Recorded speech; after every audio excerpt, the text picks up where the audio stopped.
Okay, so today we're going to be talking about the Asus Zephyrus G14. It is a compact gaming laptop.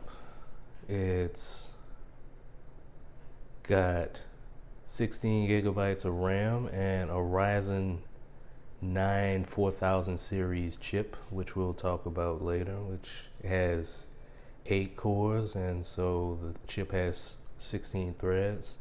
It's got an NVIDIA GeForce RTX 2060 Max-Q graphics card. It's got 1 terabyte of storage. And as you can see, it's moonlight white. It weighs about 3.5 pounds, so it's pretty good size. It is relatively light, very portable, very easy to carry around with you, but it has a good solid feel to it. There's no flex in the chassis, so that's a good thing. Now, one place where it does have some flex is in the display lid, which I'll show you in just a sec. Also, the deck, the top part of the main computer body, is made out of a magnesium aluminum alloy, as I understand it. Now the display, as you can see here, it has a little bit of flex, but this is a pretty unusual thing. Most people will not be flexing the display like that. Speaking of the display, it is a 1920 by 1080 resolution. It has a 120 hertz refresh rate.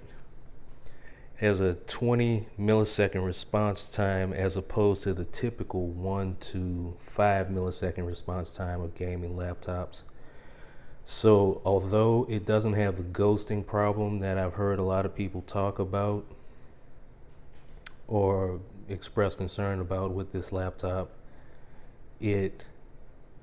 it's pretty smooth. Although having looked at other 120 hertz panels, I can tell you that it is not as buttery smooth, and I think it's because of that 120 hertz refresh rate coupled with a 20 millisecond response time for the black to white transition on the screen. So I think those two things together make it not as smooth as it could be, but that's one of the compromises that were made for this laptop. There's no ghosting, even with fast-paced games like Doom Eternal, but you can tell that the display is not as typical, as smooth as the typical 120 hertz panel. The colors look really nice. I don't know what the sRGB and Adobe RGB coverage is, but I think it's probably pretty high, especially for sRGB. I wouldn't be surprised if it's 100%. The colors look really nice. I don't know if that comes through on the screen or not. The 14-inch looks significantly bigger than the 13.3-inch laptops because this is a 14-inch screen. But it doesn't seem to make the laptop dramatically larger, which is a good thing. So you have a good bit of screen real estate along with a really portable size. Okay. Let's talk about ports. So on the left, you have an 180 watt power supply port right here. You have an HDMI, I assume 2.0 port here. Right here you have a USB-C port that's capable of outputting to display port, so you can have a high refresh rate monitor hooked up to it. But interestingly enough, it will accept, as I understand it, 65 watts of power delivery. So if you have one of those power banks that has a certain amount of output for power delivery, you can plug that into this laptop and it'll charge at up to 65 watts. It'll accept power at up to 65 watts, which is a good thing. You also have the headphone jack, which doubles as a microphone jack. So on the right, you can see I have an Xbox controller attached to it so that I can play games without using Bluetooth. But you'll see that there's also two USB-C ports.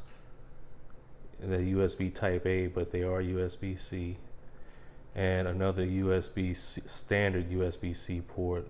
But this does not allow power delivery, nor does it output the display port. I tried plugging up a display port adapter to it, and it just doesn't work. All right. Now let's talk about the keyboard. The keyboard, the backlight, if I had to say that something was bad, the backlight on this keyboard is terrible. It actually is better to turn off the backlight in some conditions. As a matter of fact, in most conditions, I have it turned off. If you hold down the function key and you look at the up and the down arrows, you can see where there's a symbol that allows you to increase the keyboard brightness or turn it off. Just turn it off. Because first of all, the micro LEDs that are being used on the background, they're not even. And that, coupled with the reflection, the coloring of the keyboard, the silver, it makes it harder to see the numbers and the characters, essentially. I've seen this problem before in the Surface Book Pro. It really does have the same issue because it also has this magnesium coloring, and it has a white backlight. So it's not as bad as this because I think they have per key illumination on that, but just turn off the backlight. It's not a great solution, and in a really dark room, I would turn it on at a very low level so you can at least see the keys, but in most situations, just turn off the backlighting. The typing has a really good feel to it.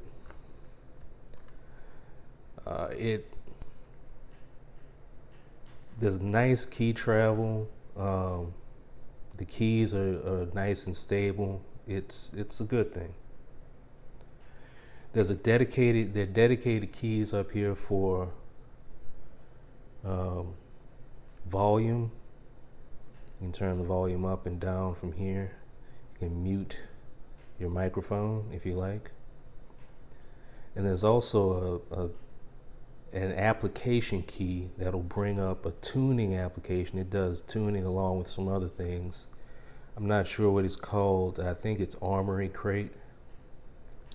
And it'll allow you to pick different performance profiles. It comes out, by default, it comes with performance, but you can set it to silent. It'll make the fans quieter, but it also clocks down the CPU and the GPU, so you'll get less performance. There's also turbo, which will give you a little bit extra performance, but a lot more fan noise. So I would just stick to performance, because the fan noise, as you would expect with a laptop this size, does get pretty noisy. Is it intolerable? No. And most of the time I game with a headset on, so it's not really a problem for me.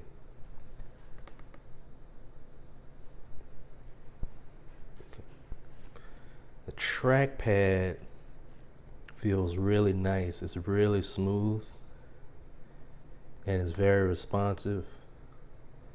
So I'm able to do a lot of gestures with it. And it brings, Windows responds pretty well to it. It feels like it's a glass trackpad. One interesting thing is up here, I don't know if you can see it, the power button has an unusual shape, but it's also a fingerprint reader. So if I were to sign out,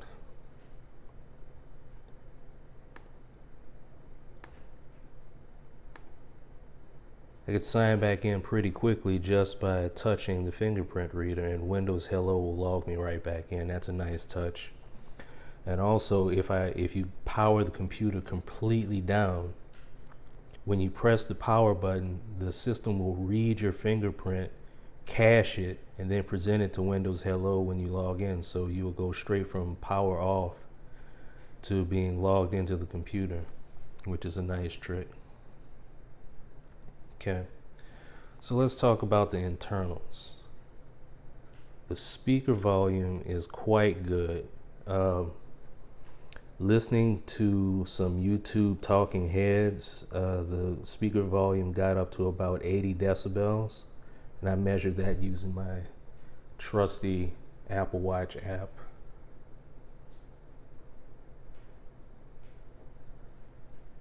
So that's currently the ambient noise in here without me talking.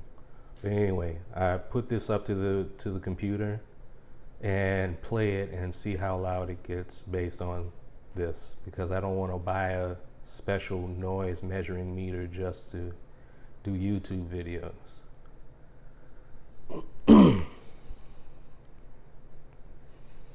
So there's two.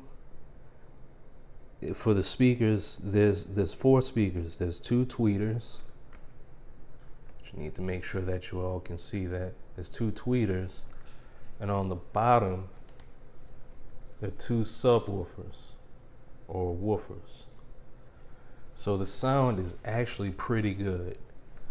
I wouldn't say that you can game with just the speakers, but using the MacBook Pro 16, which has the best speakers on any laptop that I've ever heard, using that as the gold standard, I would say this is a close second or third to that based on my experience. These put out a really nice sound. It's not fantastic, it's not mind-blowing, but it's pretty great.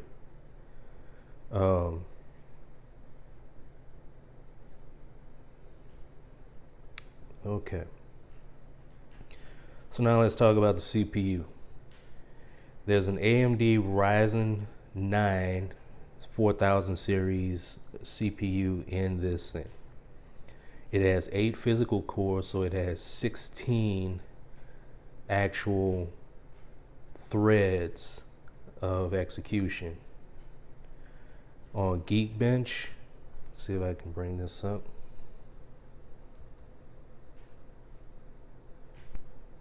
It actually scored 1204 for the single core and 7588 on the multi-core, and that's on Geekbench 5. Now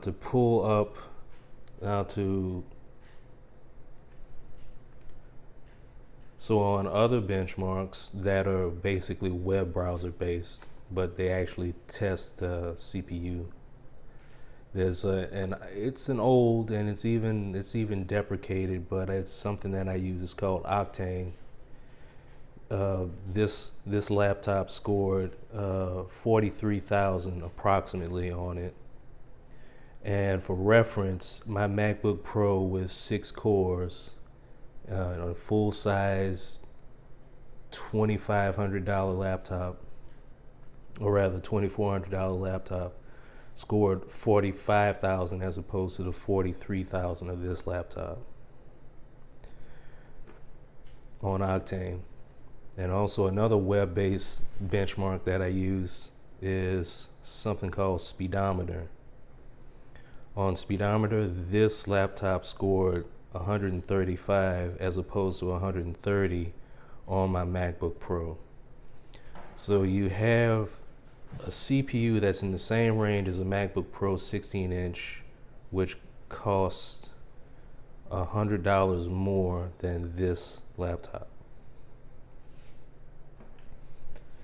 Okay, let's talk about the hard drive.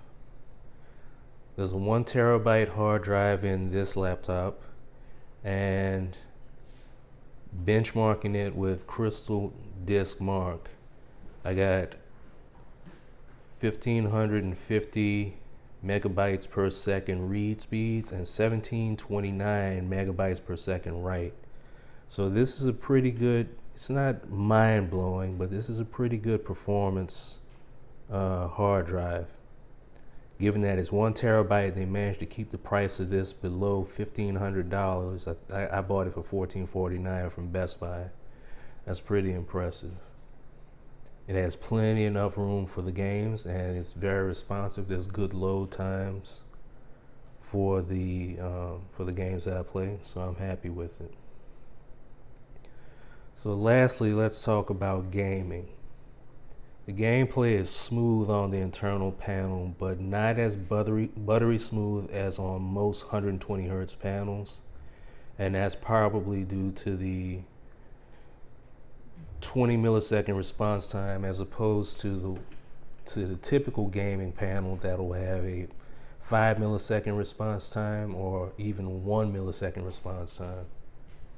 So you can tell that it's not as fast a response time, but it's still a good gaming experience. It's still pretty buttery smooth. Now Doom Eternal on the internal panel for this will get 95 frames per second, and Titanfall 2, one of my favorite games, will go all the way up to 120 frames per second, but it is a 4-year-old game, so that's what I would expect. So those are my thoughts on this laptop. Just to wrap things up, I would say that this is a definite buy, and it's a really high value for the money. Like I said, this is competing performance-wise with a MacBook Pro that cost me $1,000 more than this laptop. I don't do video editing on Windows. Quite frankly, because there's no video editing software that actually comes with Windows, so I don't edit. This video is probably going to be edited on my MacBook Pro, but I feel confident that based on the reviews that I've seen, that this could give it a run for its money. If you're thinking about buying a gaming laptop and your budget is around $1,500, I would definitely pick this up. If your budget is higher than that, if you want a really portable and powerful gaming machine that can also double as a content creation device, I would definitely look at this. So like and subscribe so you can get more of my content as I create it. I really appreciate it, and it does help out the channel. And thanks a lot.